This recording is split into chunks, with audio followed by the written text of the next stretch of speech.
I was sitting in my dingy apartment scrolling through Twitter when the message popped up on my screen. Yo, you still in Florida? Want to make $250,000? All you gotta do is stream Hurricane Milton. No one else is crazy enough to stay behind. I'll wire the money after it's done. Think about it. People love that wild stuff. Alan Ross. Alan Ross. The Alan Ross. I'd been following his streams for years. The guy was a legend. Millions of followers, insane stunts, and all the cash and fame I could only dream about. Now he was messaging me. I reread the message, my heart pounding. $250,000 just to live stream a hurricane? Sounds crazy, right? Yeah, I know. My name is Trevor Davis, and this is how I died. I glanced at the news. Hurricane Milton, Category 5, the biggest storm to hit the Gulf Coast in decades. Everyone was evacuating, but I was stuck in Orlando. No money for gas, no place to go even if I had some. The landlord was banging on my door daily for rent. I could almost hear Ross's voice in my head. This is your shot, man. You could go viral, get paid, get famous. I didn't think long. I replied, I'm in. The day the hurricane hit, the skies turned a sickly green. The streets outside were empty, ghost-like. I stood by the window, setting up my phone, testing the stream. The winds were already picking up, rattling the glass, and rain fell in thick sheets. I watched the viewer count climb quickly, hundreds, then thousands. The chat started scrolling.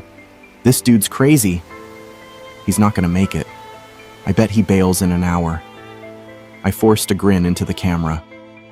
What's up, guys? This is Trevor, and I'm coming to you live from the eye of Hurricane Milton. It's about to get insane, so stick around. The excitement in my voice was fake, but I didn't care. If I could survive this, I'd walk away with enough cash to change my life. As the hours dragged on, the wind screamed outside, rattling the whole building like a toy. Trees snapped like matchsticks, and debris flew past the windows. I kept the stream going, showing the chaos, narrating like I was a news anchor. The chat kept flooding with comments, daring me to stay longer, pushing me to go outside. Just a little more, I told myself. The money was so close I could feel it. The rain didn't fall, it lashed. Horizontal sheets of water blurred everything outside, turning the streetlights into faint, ghostly glows through the downpour. Each gust seemed stronger than the last, making the walls groan like they were alive, like the building itself was trying to hold on. But the worst part wasn't the wind or the rain. It was the sound. A relentless, high-pitched scream of wind, like the air itself was tearing apart. I pressed my back against the wall, staring out through the cracks in the window. The water was rising, fast. The street had become a river, swirling with debris. Branches, pieces of roofs, trash cans, all carried by the surge.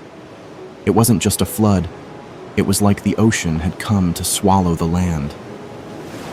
Then the power went out.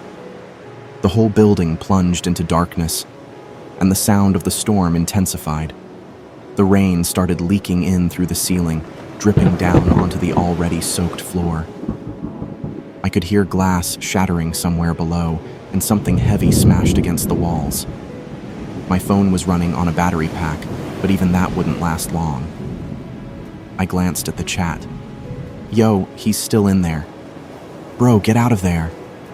Ross said he's gonna wire the money if you survive. I took a deep breath and looked back into the camera. The eye of the storm is almost here. I'm not backing out now. The wind howled louder, a banshee's scream, shaking the walls. I could feel the building groaning as if it was about to split in two. My pulse raced, but I kept the stream going. Then the eye passed. There was a brief calm, an eerie silence, like the world was holding its breath. I stepped out onto the balcony. The sky above was clear, a perfect, tranquil blue. The devastation around me was unreal. Trees flattened, cars flipped, and pieces of buildings scattered like confetti. I turned to the camera and whispered, "This is it, guys. The eye of the storm. It's beautiful. But that calm was just a lie. Within minutes, the winds returned with a vengeance, stronger, angrier. The roof started to peel away with a deafening roar. I stumbled back inside, the Cammer 76 still rolling, but panic gripped my chest. Water surged up from the floors, and the walls trembled. My phone buzzed with a message from Ross. "Almost there, man. You're doing great. Hang on a little longer." Just a little longer, but I could feel the building coming apart. The floor buckled beneath me. I ran, the stream still going, the camera bouncing wildly in my hand. There was no way out, no way to survive. And then, everything collapsed. I woke up in darkness, cold, wet, and surrounded by debris. It took me a second to realize I was pinned under a slab of concrete, my legs crushed beneath it. My phone was still in my hand, the screen cracked, but somehow the stream was still running. I stared into the dim glow of the screen, coughing weakly. The chat was going crazy. Is he dead? He's still moving. Where's Ross? Is he gonna pay up? My vision blurred, and my breath came in ragged gasps. I tried to push the rubble off, but I was too weak. This is it, I thought. I'm not making it out of here. The wind kept coming, and so did everything with it. Cars wash away only feet away from me, trees that have been uprooted, the devastation is immense. The water surged again, pushing me hard against the wall, and I gasped as the icy flood enveloped me. I felt powerless, like I was caught in the jaws of something far bigger than I could comprehend. Then I heard footsteps. Slow, deliberate. A figure stepped into view, tall, cloaked in shadows. His face was pale, impossibly pale, with eyes that seemed to pierce right through me. He wore a long, dark cloak, and in his hand was a black scythe. My blood ran cold. I tried to speak, but no words came out. As he stepped closer, the floodwaters seemed to spread away, almost as if it was evaporating instantly when near him, and the rain dispersed before making impact with him.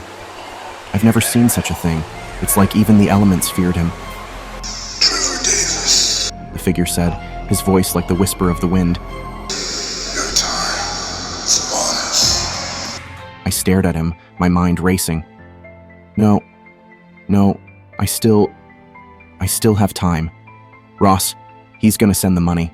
I just need to hold on.